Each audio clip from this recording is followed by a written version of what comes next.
My name is Ibrahim Adolwa, and as always on this program, we bring on board men and women of God in the ministry, in whichever the capacity, the fivefold ministry, the pastors, the evangelists, the teachers of the word, the missionaries, namely the great singers, all in the name of preaching the gospel to reach the ends of the world. And on this program, they share out on their experiences, but specifically in their ministry, nothing else but in the ministry. But today we are going to do something a little bit, we're going to do things a little bit different, because today I've got a guest who has got a massive testimony, and I want him to share this testimony, because I know by sharing this testimony, some lives are going to be changed. People are going to understand how God can take you, as they always say, from rags to riches. But on my side, I'm going to say from rags, into the ministry.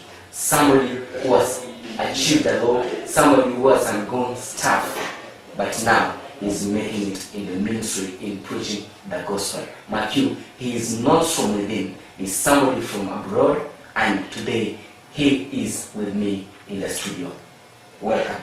Thank you very much indeed. In Kenya we say karibu. Asante sana. Asante sana. I'm glad you can speak some Swahili. Oh, just very little. So I'll give you at least a chance, first of all, to introduce yourself. I did not want to preempt your name. Introduce yourself and from where you come from, and I believe you shall be blessed. Well, my name is Stephen Lungu, not Rungu, but Lungu. I come from Malawi. Meaning you understand the meaning of Rungu. Oh, Rungu is here is a club. A club. Yes. Yeah, but I have mine is a club where I used on my mouth to preach. That's great. I was born in Zimbabwe from a Malawian father and a Zambian mother. Yes. So I lived my first 40 years in Zimbabwe, then moved back to Malawi, where I am now. I live in the city of Lilongwe. Yes. So currently you are stationed in Lilongwe. In Lilongwe, yes. How do you come to Kenya? What really transpired, or rather what really happened for you to be in Kenya? Well, I work under the Ministry of African Evangelistic Enterprise. Yes. We have 10 offices in Africa. It was founded in South Africa by a man called Dr. Michael Cassidy. Yes. Then the second place was Kenya, where we established another office together with Bishop Festo Givengere. Yes. And so the South African office and Kenyan office established all these other offices here in the Eastern Africa. Yes. We started in Tanzania, Uganda, Rwanda, and Congo, went further to Ethiopia. Yes. And so we started also in Zimbabwe, Malawi, and Ghana. And so we have also other support offices overseas, like United States, Canada, Australia, UK, and Belgium, and Hong Kong, and other places. So we can say basically that you are in the ministry in the capacity of an evangelist or a missionary. I'm an evangelist by calling. Yes. And that's where my heartbeat is. As an evangelist, I think people, I think preaching, I think salvation of many souls. So that's what I dream about. When did you receive the calling? Probably? The calling to come to the ministry was 1963, where I had this call in my heart after I had accepted the Lord Jesus in 1962. So since then, my passion has been, to preach the gospel of our Lord Jesus. You were in Zimbabwe by then? I was in Zimbabwe at that time. Yeah, so my life was just a struggle at that time, because although I was preaching, but I didn't know how to read the Bible. I didn't know how to, to write even my own name, because I'm coming from as a street boy to where I am today. So I look at myself as a walking miracle of the grace of God. Yes. Yeah. That's so brilliant. I understand that you've got a great testimony. Well, really, the greatness, the word greatness here comes, really, the one who fits that name is Jesus. Because when you have a great Savior, He gives you a great testimony. Yes. So with a great Savior, man, you produce a great testimony. And I just wanted you to first of all to touch on that point. How can we consider that a testimony is great and the other one is not great? Because in the subconscious mind of the viewers, they tend to think that, you know, somebody maybe must be raised from the dead for the testimony to be great. No, they tend to, you know, to categorize the testimonies, that some are great and some are not. No, I believe every testimony is unique.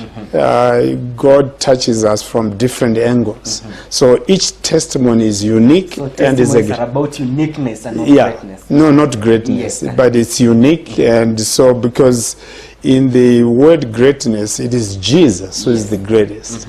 And so when he touches your life, he is the great Savior. So when a great sinner meets with a great Savior, that's a miracle. That's a great testimony. A great testimony, yeah. Okay, so tell us about yourself, first of all. First of all, as I said earlier on, I was born in Zimbabwe, where my father came from Malawi to look for greener pastures in Zimbabwe. And so he went to Zimbabwe after he had married about 7 times in Malawi. You know, he would marry, divorce, and so on. So he was a marrying type of a person. And then my grandparents from my mother's side came from Zambia. And so they went also for greener pastures in Zimbabwe, which used to be Rhodesia at that time. So my mother's parents, when they saw my father, they felt Malawians were very good, polite people who would look after their daughter. So they, you know, arranged marriage between my mother and my father. It was not where my father proposed love to my mother, but it was an arranged marriage, because my mother then was about 13 years old, going to school with an ambition to become a nurse. But unfortunately, that age, her dreams were shattered when they asked her to marry my father. But my father was about 50 years old. So a 13-year-old girl. A difference of 37 years, so massive. So a 13-year-old girl forced to marry a 50-year-old man was just, you know, massive. The gap was just too big. So how do you come to find yourself in ministry? Well, what happened is that during that time, my mother, when they married my father in tears, then I was the first product of that marriage when she was about 14. So she almost died, and I was put in the incubator for 2 months. And later on, of course, survived, and my mother had another child who was my brother, and another child who was my sister. So she had 3 kids before she was even 20. So the only thing I knew in our marriage was my father bashing my mother every day. I didn't see any day where she didn't have blood in her nose and mouth. She would be beaten so severely. And he was a jealous man, controlling.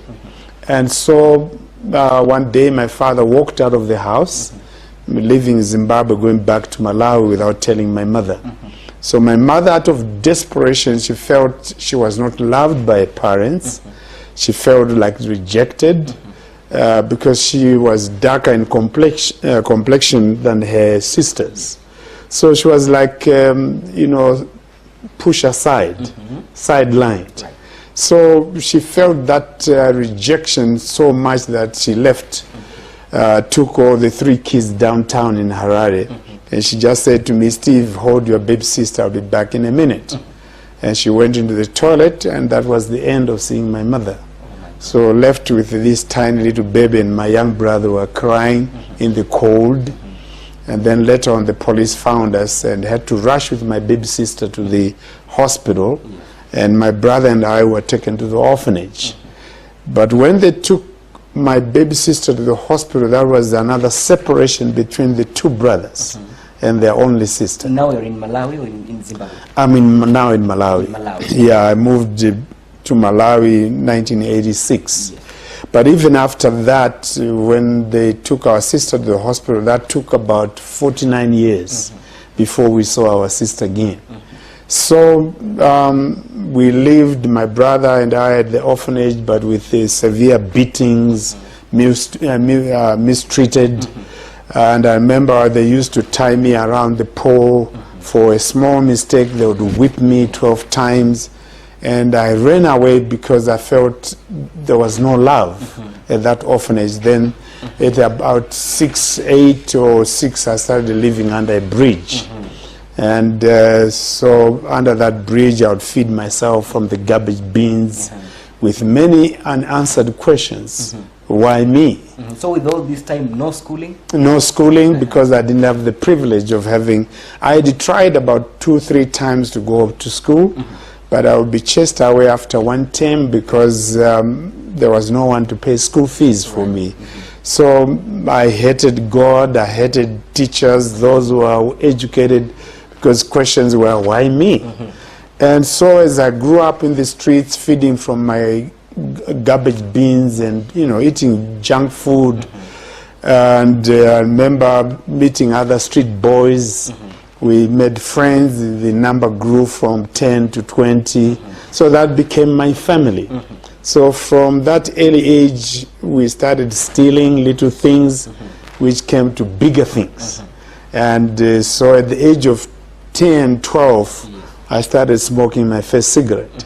That led into smoking marijuana and different drugs. So at the age of about 12, 13, I was already a drug addict. I couldn't live without drugs. At 13? At 13.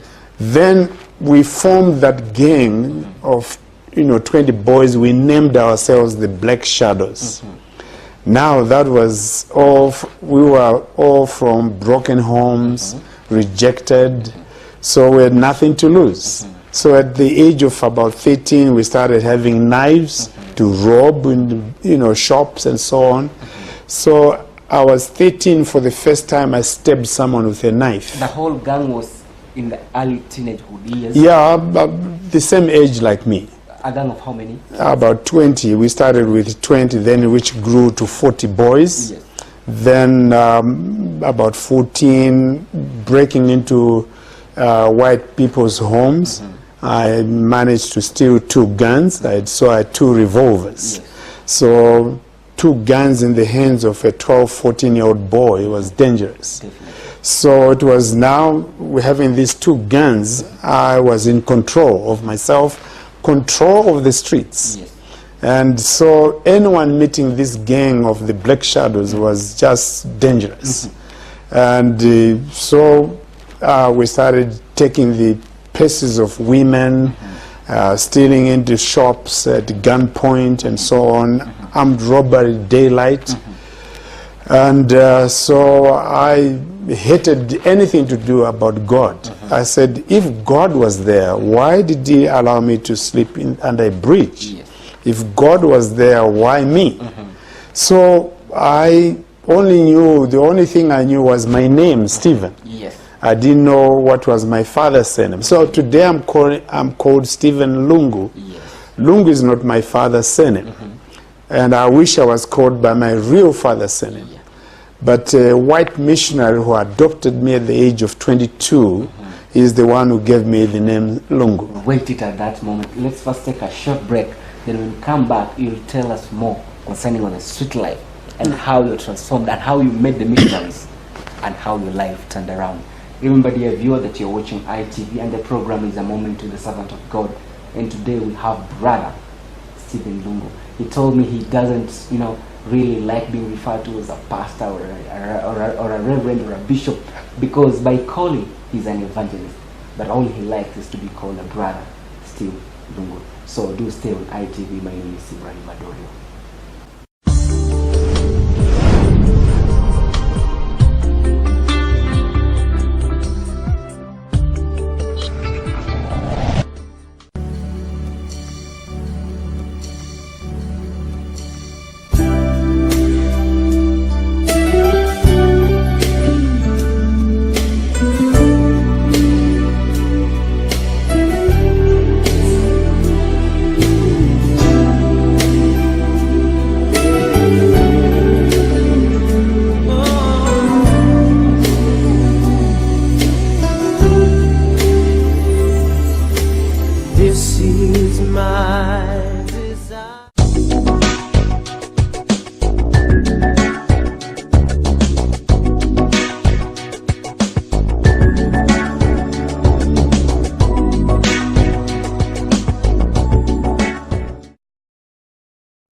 Christian movies. This ain't no game. You playing with people's lives. I'm sick of you! You disrespectful, ungrateful, selfish woman! It's better to hold your tongue than to say something you'll regret. Be quick to listen, slow to speak, and slow to get angry. James 1:19. Enjoy, learn, and prepare. We air great movies to bless your days and build your faith. You don't think he exists at all? Who knows? Let's just say he does. So, what we're talking about is reality, not religion, right?